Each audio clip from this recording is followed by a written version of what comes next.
Hey everybody, today I'm going to tell you how to find a pretty decent worship church or temple or place where you can just go in pretty much anytime you want and worship without being owned.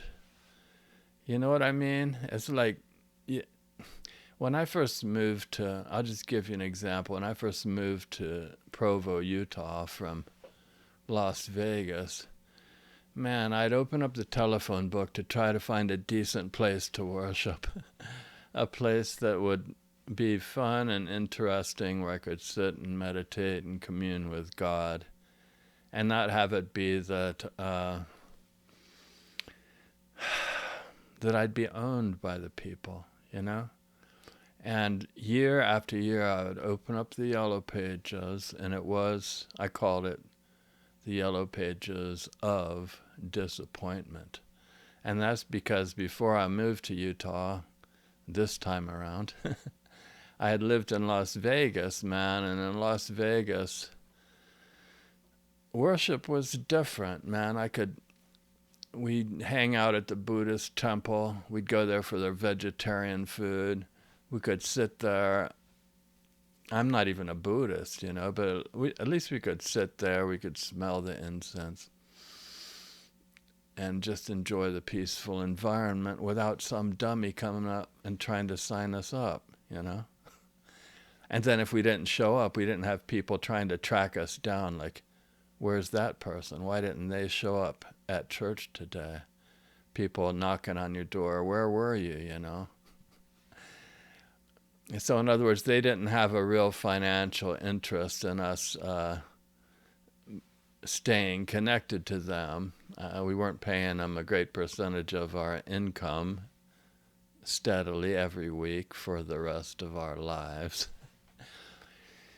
So that was what we had in Las Vegas, man. And I'd also go to these Hindu retreats. They were cool. Man, we'd do Tai Chi. I'd go to like a Zen meditation event once in a while. Zen was kind of boring. I thought it was. I'm not used to sitting around. But, man, one thing that surprised me is we went to on this yoga retreat, this Hindu type of retreat, to this place in California called, of all things, Casa de Maria.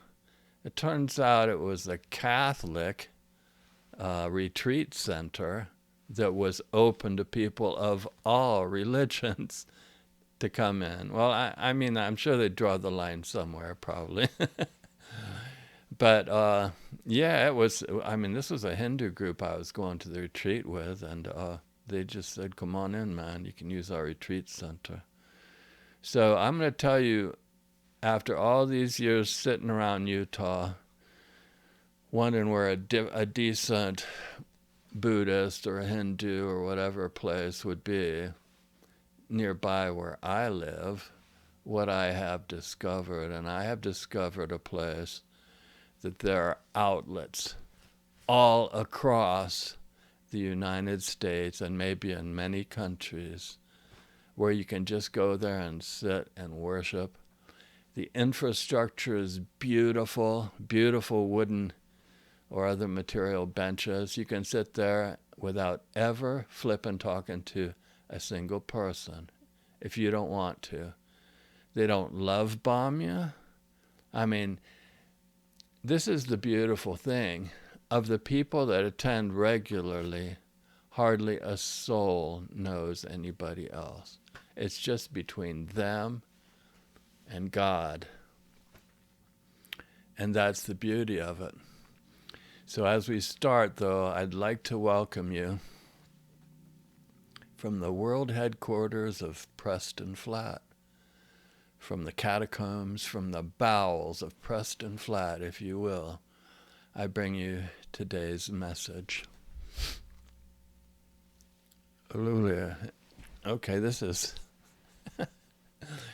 is my friend Artie, and he, you know, they have this thing that in the mouths of two or more witnesses shall every word be established.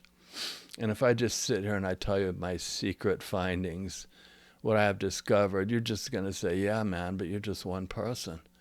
how am I supposed to believe you, man? We need the mouth of 2 or more witnesses that confirm it.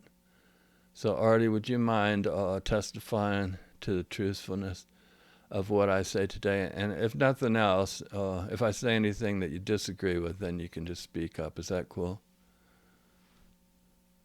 Yeah, man, that's cool. I do that. And you notice, Artie, he's got quite the brain, and his brain knows. You can tell that his brain knows. So if you have any spiritual or religious questions, you can ask Artie, and he will tell you the truth. See, that's even his name. You can read it right down there. Okay, man. So years, literally years of looking through the yellow pages, also known as the book of disappointment, the yellow pages of disappointment, and finding nothing in there except, let me just say, maybe the hysterical brands of Christianity where you might show up and everybody's acting all hysterical, you know, all affected and weird and stuff. That sounds like a criticism. I mean, I don't mean it in that way. I just mean that it wasn't my brand. Or maybe it's the PowerPoint Christianity where you go in there and some dummy's got this watered down presentation where they just have a PowerPoint thing up there. And they have it organized well. So you have all these, you know, little events for kids, for teenagers and all of that. And then they hardly even preach, man. They're just telling stupid like travel logs and stuff. Like, today I rode my motorcycle out to this place. Like, who cares about that? So, man, my challenge in doing this video is I better not do that kind of crap either. So I'm going to get right to it. And then also locally, we had the LDS religion, which I was raised in, and which I really am very thankful that I got to have the experience of being raised in that group. Their temple grounds are still very serene and beautiful, and I guess it kind of depends on where, but that's also a place where you could go and you could sit outside and just enjoy the placid, peaceful environment. But the place I'm talking about now is a place that you don't even have to join to be a part of. Man, you could be a Muslim living in some tiny little town way out in the boonies, thinking, man, I just wish I had a masjid. I just wish we had a mosque nearby. There's nothing, you know. But if you consider this option, you will realize that there is a beautiful worship space, probably, in your area. And so the key is to, it may sound dumb, but you use the infrastructure of the Catholics. You just show up.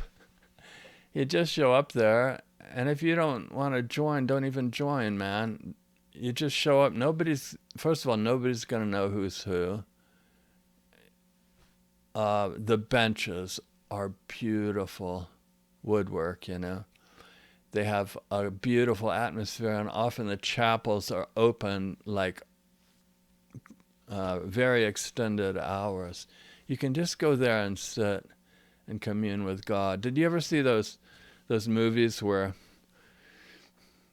they say, well, let's go meet in the Catholic chapel, and so the gangster, whoever it is, they walk down the hall into the church and they sit there, and then someone else comes and sits next to them, and they talk to each other, and then they leave. But the whole time, man, they're in this peaceful, beautiful place. What I'm trying to say is the chapels are open. Even if you go on Sunday, there's not going to be anybody love bombing you or trying to get you to join. So that's what I'm trying to say. Even or especially if you're not a Catholic and you just want a place that you can just sit there and read or meditate. If you're a Buddhist, you want to meditate in a peaceful place, just go down to the Catholic Church, man. If you're a Hindu, you can go down there and just sit in the Catholic Church.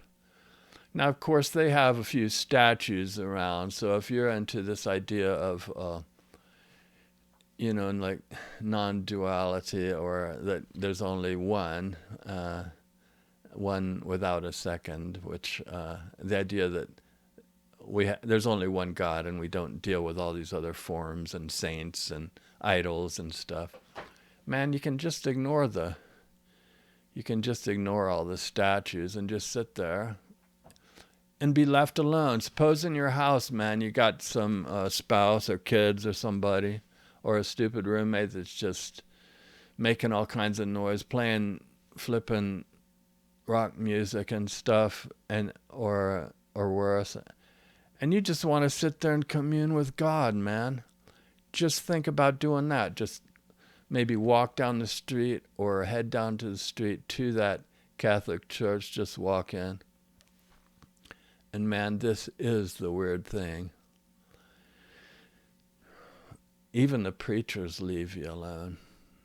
That is the weirdest thing ever, because I was raised as a Mormon, and in that group, everybody that comes in, they're trying to find out who you are, if you're a member or not, so you can, if you are a member or not, so you can, if not, you can join their church. They can have their missionaries meet with you and teach you lessons and stuff, so that hopefully you can, at least they hope that you can join their group, But if you walk into, this is my experience, if you walk into a Catholic church, you can walk in there and just wave at people and talk to them and stuff if you feel like it, but if not, they really, really leave you alone.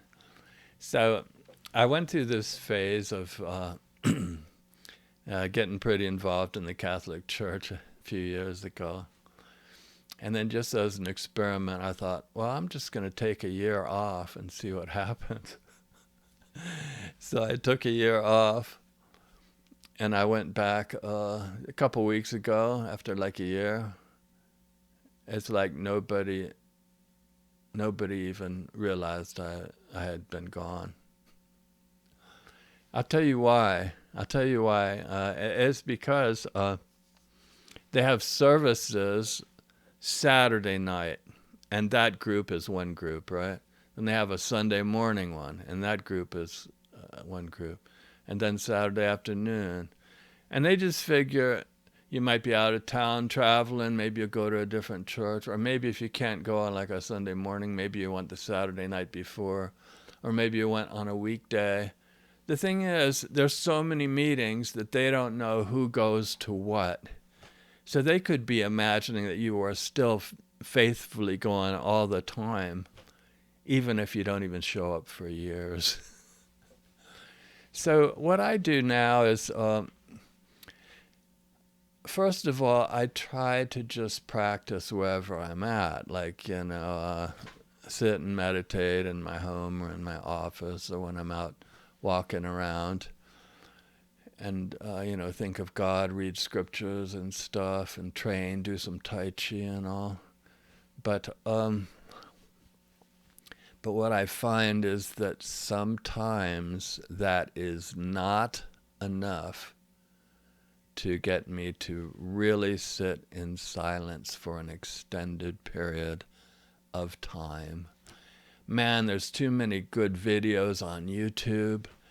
There's too many distractions. There's TV shows. There's just all kinds of stuff. And so I find that for me, it really is important to actually physically attend a devoted worship space, to actually physically show up there and sit in devotion through the whole whatever presents itself. If I don't attend, I find that I will not practice as much. So this is what I would invite you to consider today, and also consider this, man. Like locally in Orem, Utah, the Catholics open up their entire big chapel to like the choirs, the singing choirs from from BYU, from a Mormon school. They invite them over there to practice, and because the acoustics are so unique in that building.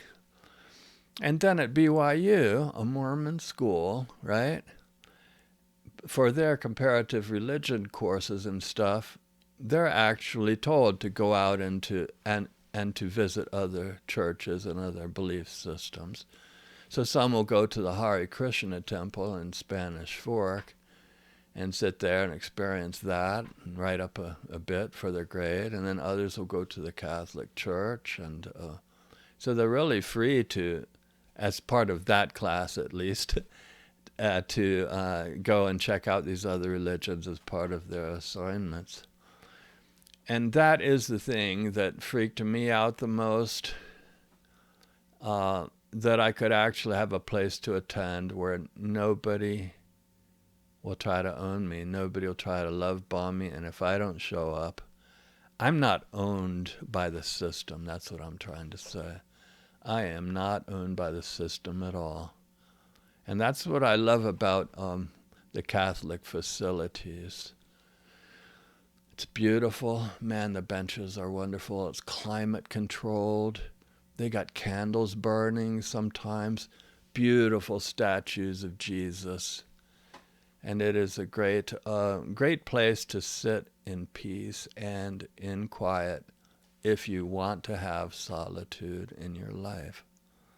And that I present to you, that you can do that without joining at all. In fact, you would be surprised, man. I know the LDS Church, they try to prepare you for baptism, right? So they give you the lessons, and then soon after the lessons are finished, they try to get you to be baptized, right? And that you can be baptized just about any time throughout the year, man. But the Catholics, it's almost impossible. Maybe that's overstating it, but it's almost impossible to even get in or to even get baptized, because they only do baptisms one time a year, right? And you got to take all these courses for like a couple months at least before you can get baptized. And they also, after the courses, they also have to present you before the church, and you have to like jump through all these hoops, and then at Easter time they baptize you, you know. So what happens if they've already started the lessons? They start them like August or September each year. What if starting in October or November you're thinking, well, maybe I'll study to become a Catholic, and maybe I can become baptized in Easter time or something, you know. There's a good chance that if you miss those couple months of lessons, that you'd have to wait till the next year's lessons start. And then you could take the lessons. And then after that, the following Easter is when you would hope to get baptized. You see that structuring it that way, it's like they're not greedy to get you into the church. You know what I mean?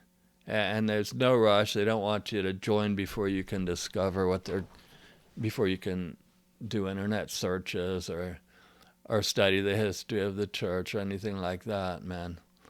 That is a really interesting thing about the Catholics. And so I'm not even saying you should join the Catholics at all. I'm just saying that, man, if you look around you and all you see are the yellow pages of disappointment, maybe you come from a country where they have rich religious traditions, where there is some kind of a facility, maybe a mosque or something, that you're used to going to. And then you move to the USA or something, and there's just nothing in your whole town. There's all these people doing this hysterical, weird kind of Christianity or some other kind of offshoot. And you're thinking, this is total crap. I want to worship God in some place where I can sit in silence and just be left alone and not have to join the flippin' thing. Well, man, I think you really would be surprised at the Catholic facilities of how easy it is to just walk in and sit. You don't have to necessarily take in fact, they don't even want you to take the wafers and the Eucharist or sacrament, whatever they call it.